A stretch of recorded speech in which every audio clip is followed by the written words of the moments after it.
Hey guys, welcome back. Today we're talking about sticker shock, why you shouldn't fear it, why your customers probably already clued up for it. I've got a few stories to explain it. Let's get into it. Sticker shock. You know when you're typing out a quote for a customer, you're figuring out what it's going to cost to repair their vehicle, and you look at the final price and you're like, whoo, that's huge. And then in your head, you're like, that's too expensive. Even though it's a fair price, the parts cost a fortune, and you're going, oh, how can I sharpen my pencil? I'm sure I could take a few figures. I'm sure scrape a few dollars out of this. The customer may be expecting it.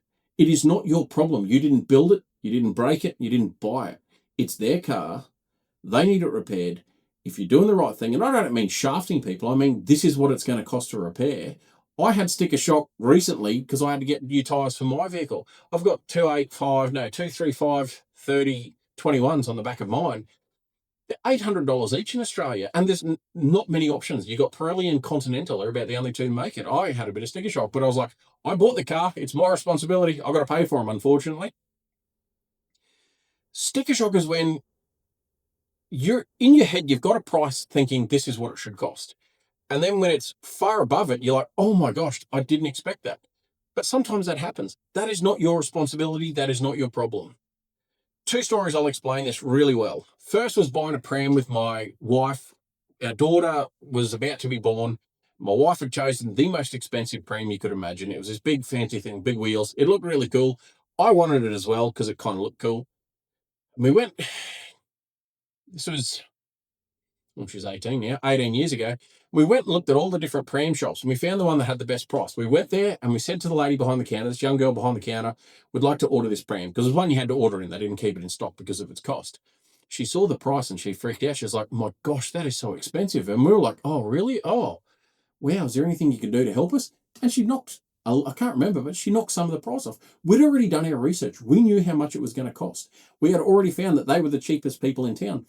But because in her mind, she was used to selling prams that were a lot cheaper than that, she had sticker shock, felt bad for us, and then thought she had to do the right thing and cut some of the price out of it. That was complete profit that came out of that business because she, in her mind, went, that cost too much. Now, we'd already knew exactly what it was going to cost, so we didn't have sticker shock, she did.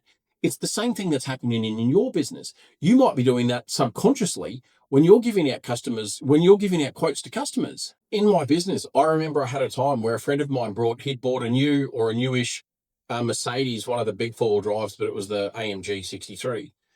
And it needed front and rear brakes, front and rear rotors. And I priced it up, genuine parts. Then you got the grey market genuine, and I gave him a couple of options. And I can't remember, but it was thousands of dollars, like 5 times the cost of a normal brake job. And when I gave him the price, he jumped at us. Yep, that's great. Oh, okay, sweet. And I hadn't cut the price down because I thought it was expensive. But when he came to pick it up, he said, you know, you're about $6,000 cheaper than the dealer. I look back and think, how easy would it have been for me to think, oh my gosh, that's a really expensive repair. Maybe I need to cut some of it out for him. But he already in his head had like twice that price built into his brain, thinking it's going to cost me X amount. You can't put yourself in the customer's shoes for every time a customer comes in because you don't know what they're thinking. You can't look and go, oh, geez, that's an expensive job. And then the customer comes in and says, oh, that's exactly what I expected to pay. What you need to do is you need to understand that the price is the price. You give the customer the quote. If they don't like it and say that's too expensive, you're not ripping them off. You're doing a fair quote for them. It's not your problem to then try and cut that quote down just because it's expensive. Sticker shock is something that we all have to deal with. When you're looking at repairs, I know what it's like when you're trying to sell a customer something and you think, if I try and sell them too much, they're going to go, oh, that's too expensive and not want to do it. That's why you need to sacrifice sales. When you can look at jobs, if you've got a list of 10 things a car needs, are there 2 or 3 or 4 of those items that can be pushed off to the next service, which won't be cheaper by doing it at the same time? You know what I mean? Like if you've got one part out and there's another part behind it that needs to be replaced, well, obviously you do it at the same time. But if there's jobs you can sacrifice and put down the road and spread that cost out for them, maybe the sticker shock's lessened, but you're not discounting just because you think that it's too expensive. I want you to think about that when you're quoting and when you're doing the repairs in your business. I know your time's valuable. That's why I try and make these videos as short and to the point as possible. I don't need to waffle on for an hour to explain a very simple concept. You've got cars to fix. I've got workshops to transform. We both need to get back to work. But before you go, if you could do me a huge favor and hit the thumb, because you've got 2 and I've got 1. And if you subscribe, I'll keep sharing these free videos for you.